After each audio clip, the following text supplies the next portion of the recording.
As we've seen, this simple code prints the words "Hello World" when you run this cell.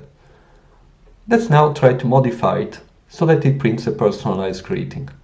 You can just click on this cell and change the text directly, but if you feel uncomfortable doing that and you'd rather keep the original model, you can click on this button and create a copy of the code. Now, let's go ahead and change it. Let's replace the word "world" with the word "patchy." And as you see, when I run the code, it now prints "Hello Patchy."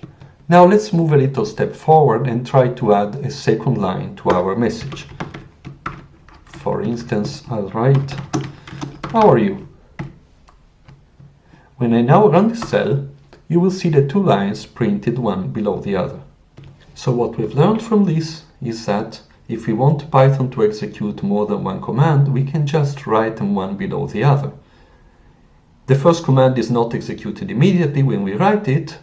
They're both executed in the order they're written when we actually run this cell. This is called sequential control flow and is a simple way in which instructions in our programs can be organized. Finally, if you've made a mistake, for instance, you've forgotten a bracket, you will probably have seen a message like that.